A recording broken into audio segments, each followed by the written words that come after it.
오늘 갈라디아서 2장 1절로 5절입니다.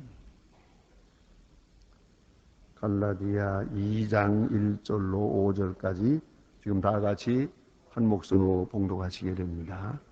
14년 후에 내가 바나바와 함께 지도를 드리고 다시 예루살렘에 올라가노니 계시를 인하여 누가 이방 가운데서 전파하는 복음을 저희에게 제출하되 유명한 내게 사사로이 한 것은 내가 다름질하는 것이나 다름질하는 것에 헛되지 않게 하려 합니다.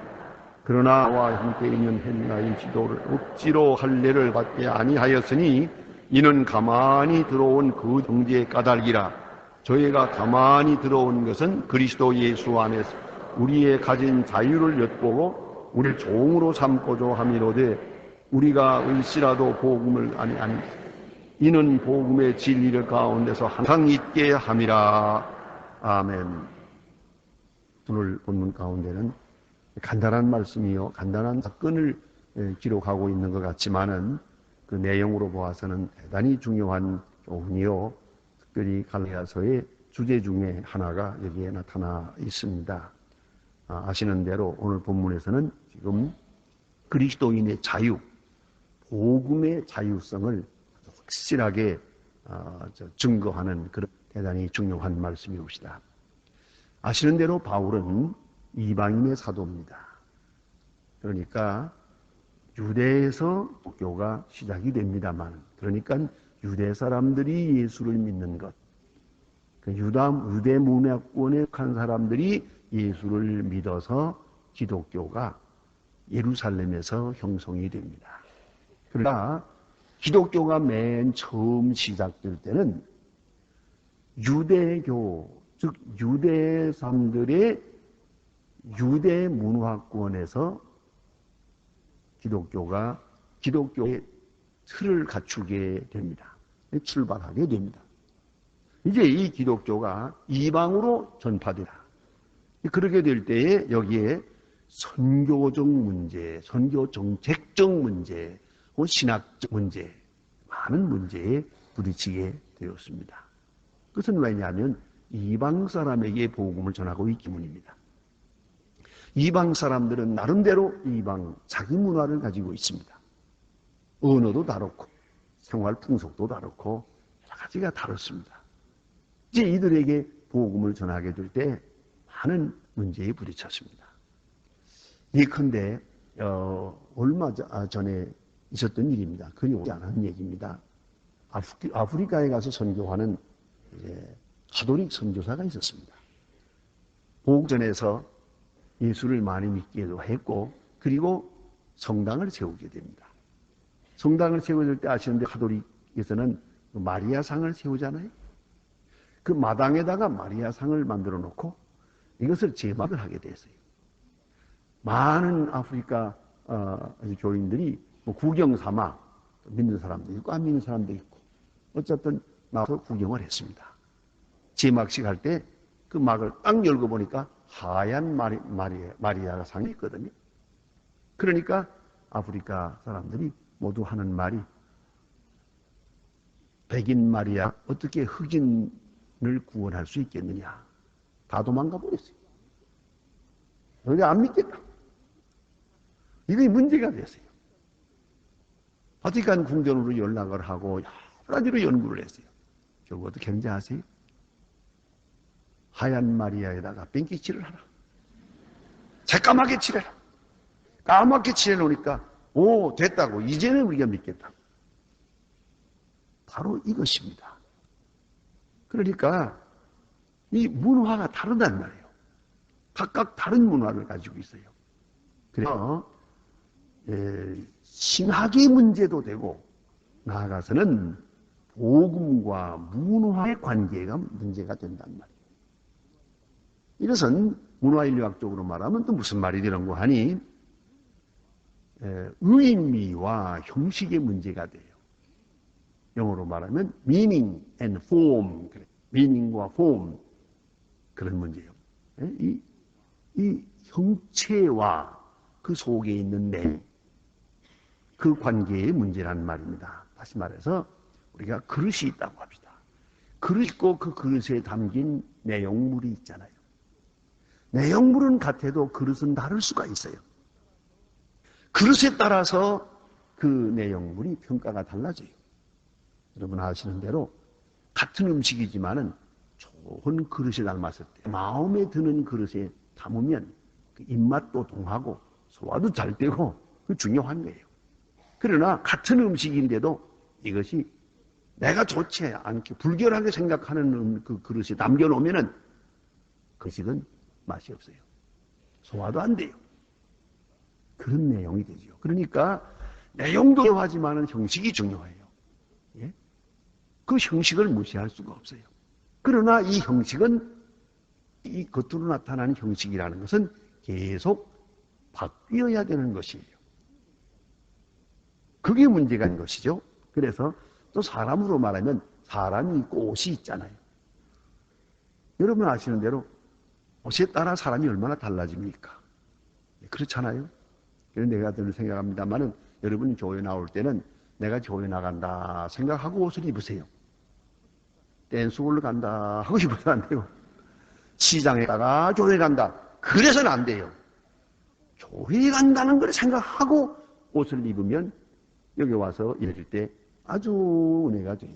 하지만은 어쩌다가 그만 어디로 돌아다니다가 그냥 교회에 나와 놓으면은 교인들 만나기도 어렵고 특별히 목사 만나긴 더 어렵지. 저 구석에 앉아 있을 수밖에 없어요. 그게 바로 이 예배에 합당한 의상을 입지 않았기 때문에. 그럼 그 사람은 마찬가지 아니에요. 그 사람이 달라진 건 아니죠. 경건한 마음, 예배하는 마음이 있지요. 그러나 그 옷을 절대로 무시할 수가 없어요.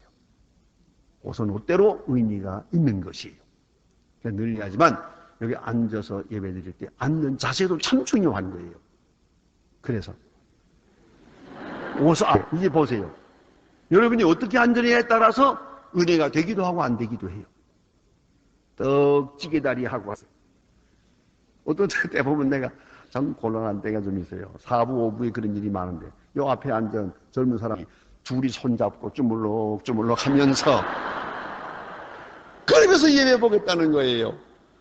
그래서 내가 그쪽으로 안 보려고 내가 시험에 안 들려고 애를 씁니다만은 저리지 못하면 조용하라. 내가 한마디 주의를 줍니다. 자, 이거 보세요.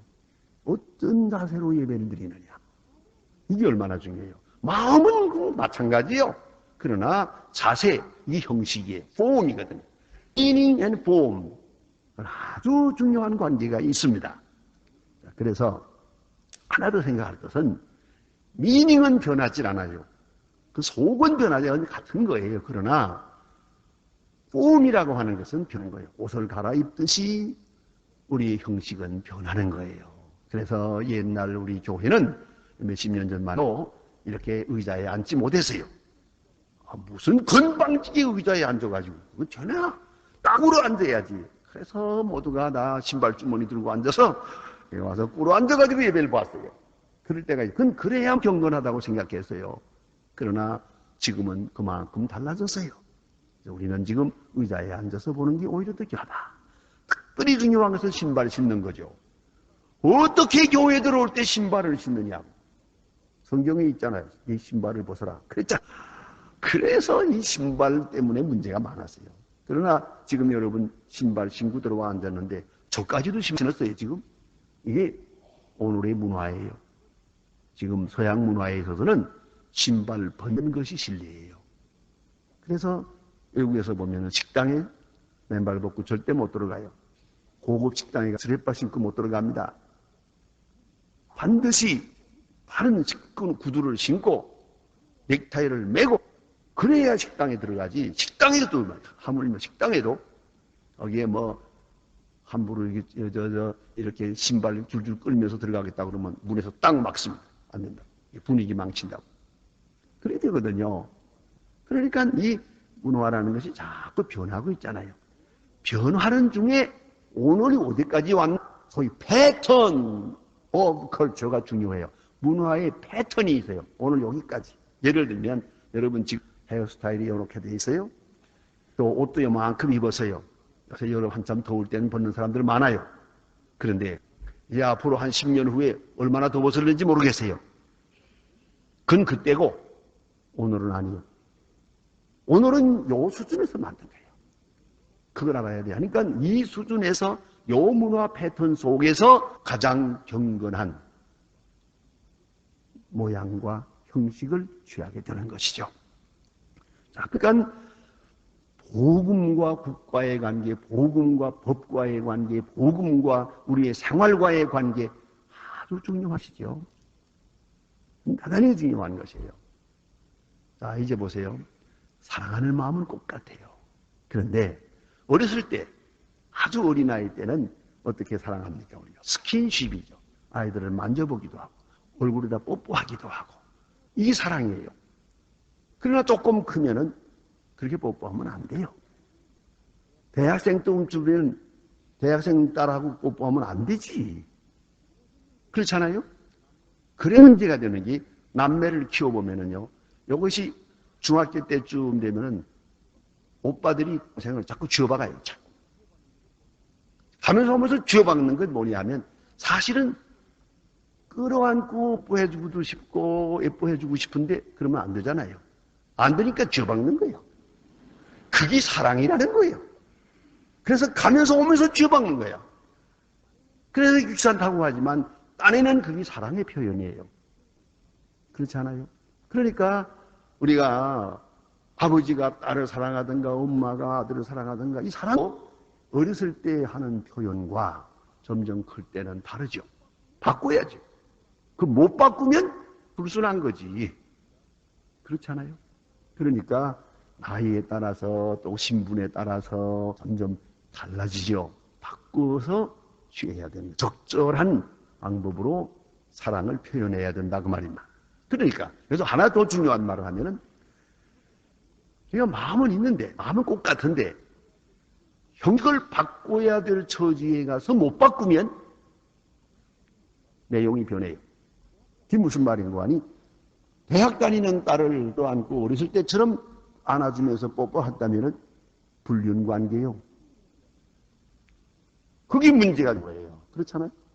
그건 진상간이요. 이 문제가 되는 거예요. 그러니까 변화될 때 가서는 변화돼야 되는 거예요. 적절한 변화를 일으켜야 돼요. 이걸 못 일으켜서 소위 말하는 권태기라는 게 생기는 거예요. 사랑의 권태기가 여기서 오는 거예요. 사랑이 변한 게 아니에요. 사랑에 대한 표현법이 발전을 못했어요. 계속 발전을 시키고 거의 뭐 트랜스포밍 해야 되는데 못 바꿨단 말이에요. 적절하게 바꿔내지 못하면 이렇게 되는 거예요. 그러니까 그 나이에 걸맞게 신분에 맞게 또 시간에 맞게 이렇게 계속 폼을 아주 능동적으로 선택적으로 어려운 말을 쓰면은 창조적으로 변혁해야 된답니다. 계속 바꾸고 나가야 됩니다. 공부 많이 해야 돼요. 사랑도 사랑 공부 많이 해야 돼요. 그건 사랑의 내용도 중요하지만은 중요한 건 사랑의 표현법을 개발해야 돼요. 보다 높은 수준에서. 그러나요? 요새도 여러분 다 개발하느라고 애쓰는 줄 알아요. 한때는 남편들이 늦게 돌아온다고 짜증내고 그랬지만은 요새는 아야 뭐 하루 종일 집에 있으니까 IMF 세건 때문에 이제 들어오라는 말을 할 수가 없잖아요. 조심해야지요. 사랑 표현 조심하지 않으면 큰일 나요. 그렇잖아요. 표현을 바꿔야죠. 어떤 방법으로든지 이거 바꿔놔야 돼요. 개발해야죠. 이게 바로 중요하다. 그 말이. 그러면 자 이제 유대 사람들이 예수를 믿었어요. 그건 유대식으로 믿은 거예요. 그런데 이방 사람들이 예수를 믿으니까 문화 다르잖아요. 스타일이 달라요. 이래서 저들은 지식도 다르고 문화도 다르고 생활 풍습도 다르고 종교 배경도 다르고 철학도 다르고 이 사람이 예수를 믿으니까 어떻게 해야 되겠냐. 여기서 소위 말하면 이방 사람을 상대로 하는 복음 해석이세요. 신학적 해석이 따라야 했다 하는 말입니다. 그런데 유대 사람들이 먼저 예수를 믿어가지고 이 사람들은 자기 문화를 고집하게 돼요. 복음에는 차이가 없는데 문화의 문제가 생긴 거예요. 특수화권에 있습니다. 유대 사람들은 좀 특별하잖아요. 할례 받는 일, 안식일 지키는 일, 또 그 다음에 결혼 중심으로 사는 거, 그들의 결혼 풍속, 아주 전부 다르습니다, 이게요. 그들 나름대로 특별한 데가 있거든요. 그런데 이방 사람들이 하고 이렇게 비교할 때는 이게 달라요. 그래서 사도 바울은 이 문제로 고민하게 되고 많은 신학적 변증을 하게 된 겁니다. 그런데 유대 사람들에게 이게 문제가 있습니다. 이 자기 문화를 고집하려고 그래요. 그걸 남의 나라 사람에게까지 강요하려고 그래요. 그게 뭐냐면은 예수 믿으려고 그러면 일단 유대 사람으로 개종을 해. 할례도 받고 안식일 지킴도 배우고 우리 유대 사람의 문화를 몽땅 일단 배워라. 그리고 유대 사람이 일단 돼가지고 그 다음에 예수를 믿어라. 우리 스타일로 유대 사람 식으로 유대 문화 형식으로 예수를 믿어야 된다. 그것이 문제가 된 거예요. 그러니까 이방 사람들은 못하겠대요. 그건 안 되겠다는 거예요. 여기서 갈등이 생기고 문제가 생긴 거예요. 그러니까 같이 교회에 나와가지고도 유대 사람과 이방 사람이 딱 충돌을 하는 거예요. 그런데 문제가 하나 있는 건 유대 사람이 언제나 슈퍼리어리티, 우월성을 자랑해요. 우리가 선배요, 우리가 오리진이에요, 우리가 본래적인 거요. 우리가 언제나 위에 있다고 이런 생각을 자꾸 하는 거예요.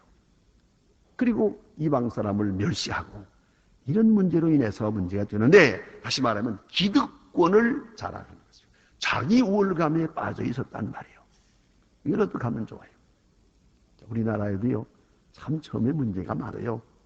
우리나라에 본래 옛날 사람들이 갓을 썼거든요. 갓을 쓰고 다녔죠. 그리고 두루마기를 입고 상투를 틀고 이랬잖아요. 여기서 이제 문제가 되는 것은 예수 믿는 사람들, 처음에 예수 믿을 때 갓 쓰고 예수 믿었죠. 저희 할아버지가 늘 갓 쓰고 교회에 나가서 설교도 하고 또 갓은 넣는 법이 없거든요. 예배당 안에서도 더 쓰고 있어요. 그건 벗는 법이 없어요. 그렇게 하고 예배를 드리고 그러니까 기도할 때 되면 무릎 꿇고 기도하게 하시는데 어떻게 하는 거 아니? 가시 상할 테니까 이렇게 하고 이렇게 하고 머리 이렇게 되고 그냥 가시 찌그러지진 않지. 그렇게 하더라고요. 그런데 그러나 그것도 위에 갓을 좀 벗는 걸 보았는데요. 중요한 건 이거예요. 상투를 잘랐거든요. 상투도 그냥 누구 예수 믿어야 되는 거죠. 우리 한국 사람이 믿으려면. 그런데 어째서 그런지 상투는 잘라버렸어요. 그걸 자르는 게 옳을 생각했어요. 그래서 옛날 사람들은 상투 자르고 예수 믿고 이래 된 거라고요. 그럼 왜 자르했을까? 왜 이게 문제가 됐나? 문화적으로 받아들일 때는 상투 들고 예수 믿어요. 자를 필요가 없어요. 가쓰고 믿으니까 좋은데 문제는 상투가 유교적 종교유산이라고 생각할 때는 잘라야죠. 유교 사상에서 조상이 준 거를 다치면 안 되지. 손톱이고 발톱이고 이거 조상이 준 건데 이건 자르면 안 되는 거예요. 요새 손톱 기르는 사람 같으면 좋을 뻔했네요. 그런데 이게 문제가 된 거고 옛날엔 일들을 많이 하기 때문에 손톱은 깎을 것도 없어요. 다 달아 없어지니까. 이제 문제는 어디 있는 거 아니? 이 상투인데 이건 조상이 준 거니까 이거 조상에게 만약 이걸 잘랐다 하면 이건 굉장한 신뢰라는 거죠. 우리 할아버지가 그 얘기를 하더라고요. 사실 그렇게 말만 했지 그것도 위선 딴다 그래요. 왜냐하면 너무 더우니까 안에는 자르고 밖에 것만 이렇게 해서 모아놨대요. 또 상투도 가발이 있었어요. 저희 집에 가발 몇 개 있었어요. 그래서는 다 안에는 잘라버리고 겉만 이렇게 하고 그거 하나 갖다가 그거 이렇게 매면 되는 거야. 그것도 가발이었다고 말이야. 이렇게 하니까 그 위선 아니냐 이거지. 정말로 그렇게 당을 위한다고 하면은 정말 안 잘라서 길게 해야 될 거 아니냐는 거지. 그러나 불편하고 덥고 그러니까 옛날에 샴푸도 없고 해서 이가 드시나고 얼마나 힘들어요. 그러니까 이걸 안에는 쳐가지고 이렇게 하고서 형식만 갖추었다는 거죠. 그러나 그러면 왜 상투를 잘랐느냐? 전 유교라고 하는 종교, 조상을 섬기면서 하는 그 종교 문화의 유산이 그게 흙이라고 생각하기 때문에 자르라고 했어요. 제 할아버지도 예수 믿고 이거 자르고 집에 갔다가 자관 제 할아버지가 3대 독자인데도 불구하고 할아버지가 얼마나 때렸는지요. 가서 한 달 동안 집에 못 들어갔대요. 3대 독자인데도. 그랬다가 다시 그 후에 들어갔다고 해요. 그만큼 이 문화적 충돌이 어려웠다는 얘기죠. 그러니까 종교 문화라고 할 때는 그건 버리고 그 흔적은 버리고 따라야겠죠. 그러나 이것이 일반 문화를 할 때는 그 문화는 그대로 가지고 예수 믿어야죠. 버릴 필요가 없죠. 버려서는 또 안 되죠. 그건 우리 거니까. 여기에 이제 문제가 있다. 마치 뭐 같은 거 아니, 우리에게 예수 믿는 사람은 다 영어 공부해가지고 예수 믿어야 됩니다 하면 되겠어요? 아니죠. 우리말로 예수 믿는 거죠. 우리식으로. 우리 문화에서. 그러나 종교적 색채가 짙은 그러한 것은 버려야죠. 그러면 그건 왜냐하면 가지고 들어오면은 여기 기독교의 신앙 자체를 변질시키기 때문이죠. 그런 데가 있단 말입니다. 자, 이제 그러니까 이 유대 사람들과 이 이방 사람의 이 충돌이라는 건 복음의 문제가 아니고 문화의 문제예요. 유대 사람들의 우월감이 문제예요. 또 자기 자랑하는 마음, 기득권을 지키려고 하는 마음이 문제가 돼서 바울에게 이런 큰 고민을 주게 된 것입니다. 그런데 한 가지는 있긴 있어요. 옛날에 갓을 쓰고 자전거를 탔거든요. 이가 불편한 거예요? 그렇잖아요. 갓을 벗고 타야지. 그런 문제도 있는 거예요. 그래서 우리가 믿는 예수 믿어 나가는 가운데서 이것으로 인하여 우리의 문화 생활도 많이 바뀌죠. 보다 더 편리한 것으로, 보다 더 예수 믿기 합당한 방향으로 이렇게 하나씩 고쳐서 오늘에 이르게 된 것입니다. 바울은 이방인의 사도로서 기독교인이 될 때 굳이 유대 사람이 될 필요가 없다는 거죠. 그러니까 이방 사람은 이방 사람의 문화 속에서 예수를 믿고 유대 사람은 유대 사람에서 예수 믿어야 한다. 이걸 주장하는 거예요. 이 문제를 가지고 오늘 본문인 대로 14년 후에 사도 바울이 예루살렘에 올라가게 된 겁니다. 이 14년 후라고 하는 것은 언젠지 확실히 알기 어렵습니다만은 바울이 먼저 우리가 본 그 말씀 중에 이미 지난해 보지 않았습니까? 내가 3년 후에 하는 말이죠. 그가 아라비아에 3년 있다가 와서 3년 후에 예루살렘으로 갔댔고 그 후 14년입니다. 그러니까 복음 전파를 하고 다니나 이 하도 문제가 돼서 이 문제를 가지고 예루살렘에 올라가서 의논하게 됐다 하는 그런 이야기인 줄로 압니다. 그런데 자 이제 회심 후에 3년에 후에 영정했다가 그 후에 이 14년이라고 하는 말이 이것이 아마도 그 예루살렘 공의회 때 올라간 것을 말하는 것인지 사도행전 15장에 있는 내용 아니면 그와 관계없는 얘기 그건 우리가 확실히 알 수가 없습니다. 그러나 사도행전 15장에 보면은 이방인의 문제를 가지고 공의회에 모여서 이방인들은 자기 스타일대로 믿어라. 그런데 단 우상의 제물은 먹지 마라. 왜요? 그건 자기들의 풍속이지만은 이건 우상 섬기는 예식에 속하는 거니까. 이건 종교문이니까 먹지 마라. 또 피를 먹지 마라. 이것도 종교 문제에 들어가요.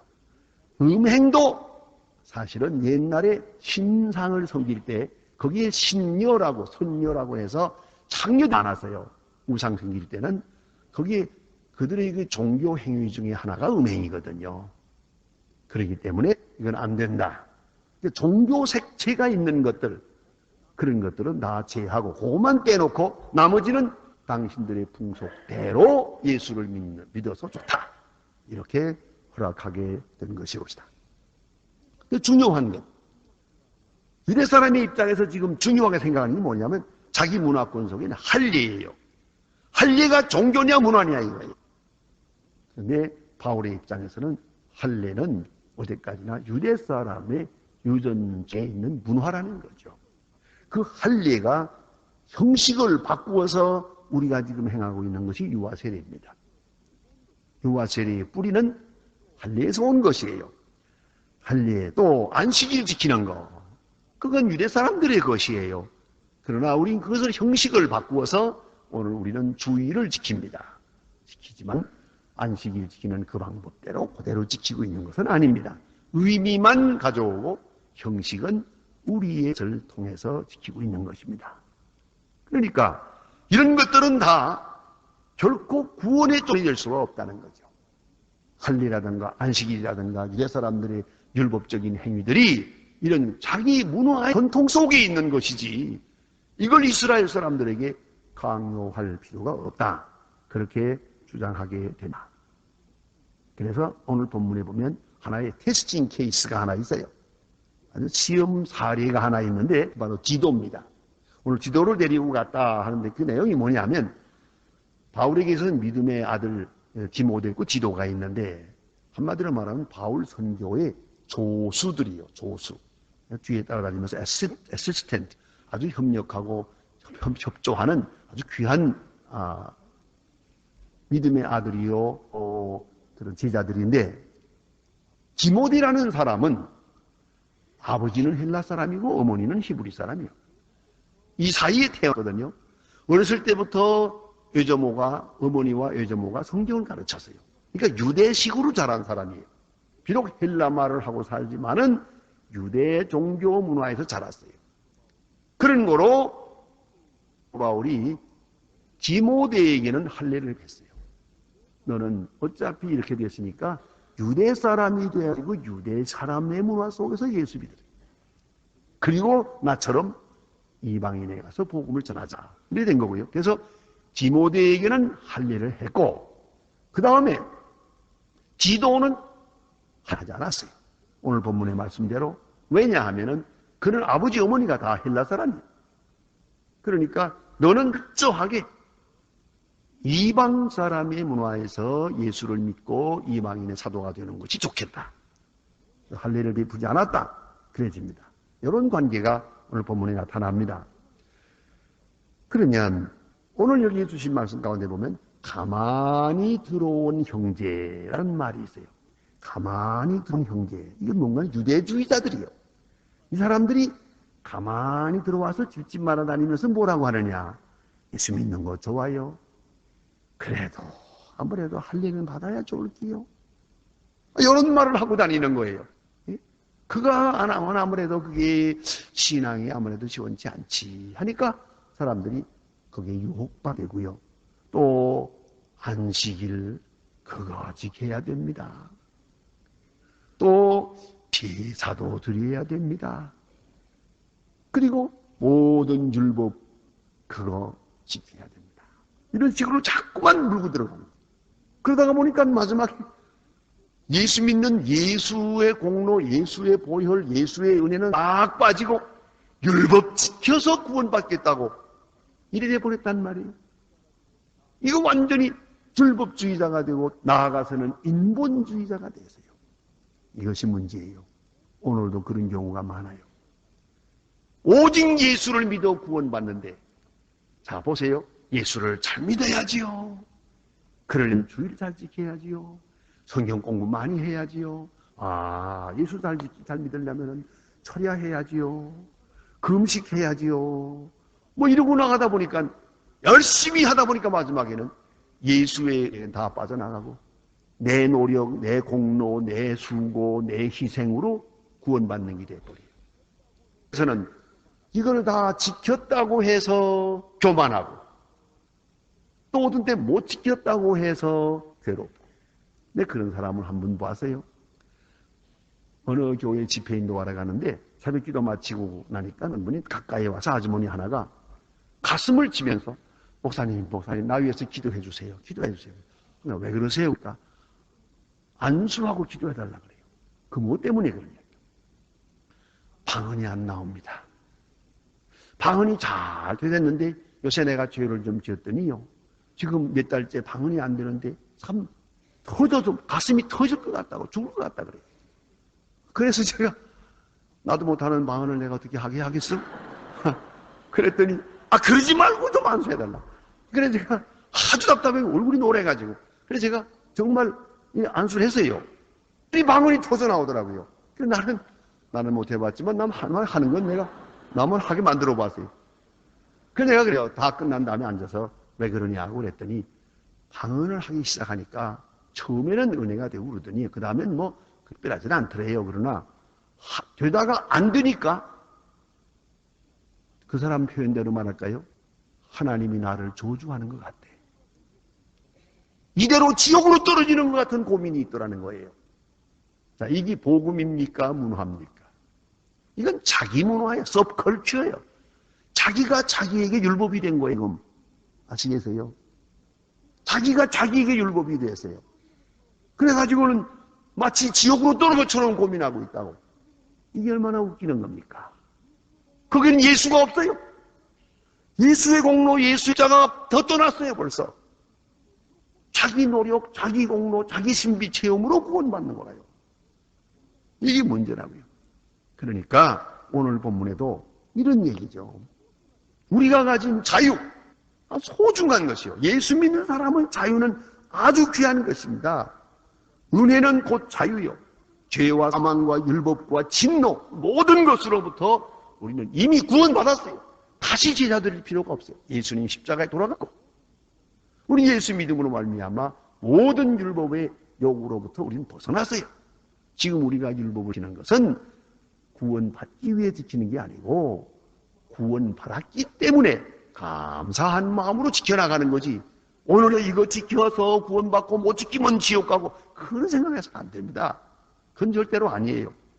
다시 말해서 종의 위치에서가 아니라 자녀의 위치에서 감사한 마음으로 기쁜 마음으로 율법을 해야죠. 그런데 혹 이런 생각을 해요. 그래 은혜만 얘기하다 보면은 방종해지면 어떡하나. 그럴 것도 없어요. 은혜 안에 살 때 더 성실하게 살어요. 율법주의자가 되면은 율법을 지키지 못할 뿐만 아니라 교만이라고 하는 죄를 하나 더 지어. 게다가 또 못 지킨다고 스스로 절망했대 하나님의 은혜까지 다 부인하게 돼버려요. 그걸 알아야 합니다. 그래서 진리가 자유케 하리라 하는 말씀을 잘 이해해야 됩니다. 근데 오늘 본문에 보면 일시라도 따라갈 수가 없다. 조금 한치도 양보해서는 안 된다. 율법주의자가 되어서는 안 되는 거죠. 오로지 그리스도인의 자유, 이 거룩한 자유를 지켜나가야 한다는 말씀입니다. 여기에는 타협이 없습니다. 아주 소중한 것이기 때문에 말입니다. 에르스트 케제만이라고 하는 그 독일의 신학자인데요. 그가 쓴 책 가운데서 그 책 제목이 뭐냐면 예수는 자유를 의미한다. 예수는 자유를 의미한다 하는 그런 책인데요. 그 속에 이런 말이 있어요. 이 자유를 이해할 때 우리는 그리스도의 삶과 죽음과 그 부활의 신비를 이해할 수 있다. 참으로 귀한 말씀이고요. 또 그리스도인은 모든 것에서 자유한다. 오로지 사랑의 노예가 되고 있을 뿐이다. 사랑의 노예는 곧 자유를 의미하는 것이에요. 이것이 그리스도인의 신분이요 위치라는 것을 알아야 합니다. 요새도 뭐 다원환이 뭐니 해서 복잡해집니다마는 그러나 이 은혜, 오직 은혜로 구원받는 이 문제에 대해서는 절대로 양보가 있을 수 없어요. 타협이 있을 수가 없습니다. 우리가 문화적인 것에 대해서 얼마든지 타협을 합니다. 그러나 복음적 내용에 대해서는 비타협적이고 절대적이어야 하는 것을 잊지 말아야 합니다. 그리고 오늘도 잘 판단해서 이 은혜, 내게 주신 이 은혜와 이 자유를 지켜감에 있어서 합당한 형식, 합당한 문화 형식을 해야 된다는 걸 잊지 마세요. 그것이 바로 우리가 자율적이고 또 가장 운동적인 그리스도인의 생활 모습입니다. 다음에 다시 계속하겠습니다. 기도하십시다.